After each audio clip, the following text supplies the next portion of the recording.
كم تسمع هاي الجملة؟ أنا حظي مسكر، أنا حظي دائما سيء، شو ما عملت ما بزبط معاي، بس فلان يا سلام حظه غير شكل. السؤال، هل فعليا في حظ ولا في قوانين بتحكم الكون؟ هل فعليا في حظ منيح وحظ عاطل، ولا أنت الخلاق للحظ المنيح والحظ العاطل؟ هنا راح أفك لك لغز الحظ، وراح أساعدك تعيش بحظ حلو لبقية حياتك، لأنه بالنهاية خليني أحكي لك السر، أنت اللي بتخلق الحظ الحلو.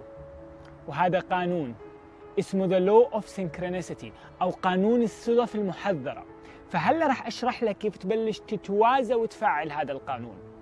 بس بالأول خلينا نحط الأمور to break it down، زي نفصلها عشان توضح معاك الصورة، لأنه بالنهاية خد قاعدة، أي مفهوم معقد هو دايما معقد على مستوى التطبيق، ولكن على مستوى المبدأ بسيط.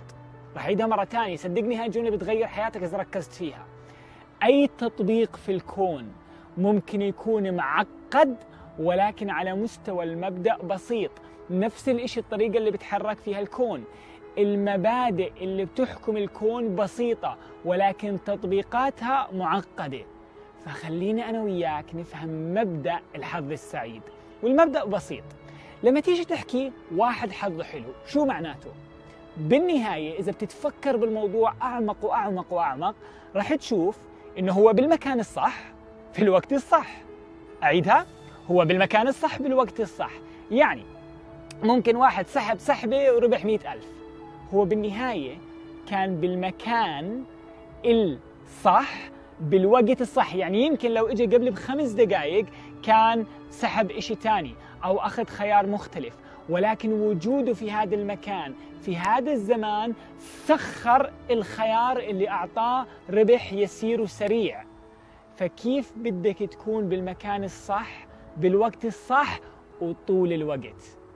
حاب تعرف كيف؟ هلا. كيف يعني هلا؟ هلا برضو كيف يعني هلا؟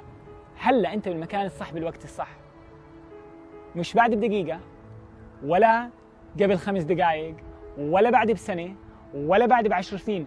هلا انت بالمكان الصح بالوقت الصح. لو بلشت تفعل هاي الذهنية تاعتك انه وين ما كنت انت بالمكان الصح في الوقت الصح، راح تشوف الفرص اللي بتتجلى باللحظة أمامك، الفرص اللي غالب الناس بتنعمي عنها.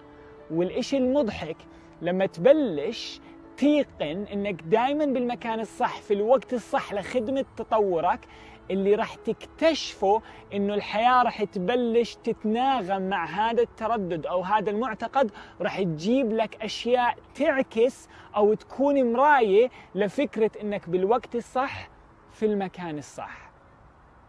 بس يمكن تحكي لي إيهاب أنا مش دائما بالوقت الصح في المكان الصح، والجواب أنت دائما إذا بتآمن بهذا المعتقد، لأنه كل إشي بالكون بيرسبشن، ومنظورك أو البيرسبشن تاعك هو خلاق الواقع تاعك. الواقع ما بيجي من برا لجوا، الواقع هو انعكاس لنظارة المعتقدات اللي أنت حاطها في مجالك الطاقي. يعني ممكن تكون تستنى قطار حلو، وللحظة معينة رحت تحكي تليفون، بهذا الوقت اللي حكيت فيه تليفون راح عليك القطار. ممكن بهاي اللحظة تحكي أنا حظي سيء، بهاي اللحظة راح علي القطار. أو ممكن تفسر الحدث بطريقة تانية، تحكي إذا أنا بالوقت الصح بالمكان الصح، يمكن القطار راح علي عشان أقدر أشوف إشي حوالي. بهاي الطريقة من التفكير، وهي مش تفكير إيجابي أعمى، هي بيرسبشن عميق عن الحياة، راح تطلع حواليك ويمكن تستنبط علامات معينة لو ما شفت انك بالوقت الصح في المكان الصح ما كنت رح تشوفها. لو ما اعتقدت انك بالمكان الصح في الوقت الصح يمكن ما كنت شفتها، لأنه وجود هذا المعتقد في حياتك رح يخلي منظورك موجود باللحظة. وخليني أحكي لك سر، والسر صادم. الحقيقة بدك إياها زي ما هي، ما في غير اللحظة، ما في غير اللحظة، كل شيء تاني وهم. المستقبل هو خيال في ذهنك، الماضي هو ذكرى بذهنك. فكر فيها، المستقبل هو خيال. يعني لما أنت تكون تفكر بالمستقبل، هل المستقبل موجود؟ هل تقدر تحسه؟ الجواب لا. لأنه لما يجي المستقبل أو يجي بكرة أو يجي بعد بكرة، أنت رح تكون باللحظة، ولما تفكر بالمستقبل دائما رح يكون خيال في ذهنك. فالمستقبل مش موجود غير خيال بذهنك، والماضي مش موجود غير ذكرى بذهنك. الإشي الموجود الوحيد هو اللحظة. فلما تشوف إنك دائما في المكان الصح في الوقت الصح، رح تسمح لذهنك يطلع برا خطوط الزمان ويرجع للحظة. واللحظة فيها أكبر قوة طاقية عندك، لأنه باللحظة في اندفاع طاقي عالي وفي قدرة حدسية على استنباط علامات الشخص العادي اللي مشوش بالمستقبل وبالماضي غير قادر على استنباطها. يعني لما تعيش باللحظة أنت بتعيش من قلبك، بالمجال الكهرومغناطيسي تاعك بكون متناغم مع كيفية تسيير الحياة، مع كيف الإنسان المفروض يكون. وهذا علامات الحظ السعيد. وخليني أضيف لك معلومة عليها، لما تمشي ورا الباشن تاعك، لما تمشي ورا رسالتك وهم واحد، الحظ رح يبلش يجيك من كل محل. عارف ليه؟ لأنك لما تمشي بالباشن تاعك حدسيا رح تعرف أنك أنت عم تعمل الإشي اللي المفروض تعمله، يعني أنت بالمكان الصح في الوقت الصح. رح تنفتح لك أبواب ولا عمرك ممكن تتخيلها. رح تلاقي حالك عم بتروح على مكان بتلتقي بشخص لا يمكن كان تلتقي فيه.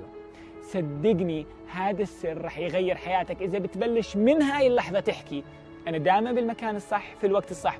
مش تكذب على حالك، شوي شوي شوي ابني هذا المعتقد. وأي مقاومة جواتك بتحكي لا هذا الحكي مش مزبوط، هذا الحكي غلط، اطلع عليها، راقبها. هي مجرد أفكار، هي أفكار انزرعت فيك كررتها بما صارت عواطف في العقل الباطن. شوي شوي بتبلش تفك الانرجي منها، وبتبلش تحط برنامج جديد اسمه أنا في الوقت الصح في المكان الصح. وعشان هيك حظي دائما سعيد. فرسالتي لك بالنهاية، الحظ السعيد هو خيار لما تشوف إنك دائما في الوقت الصح في المكان الصح. وشكرا.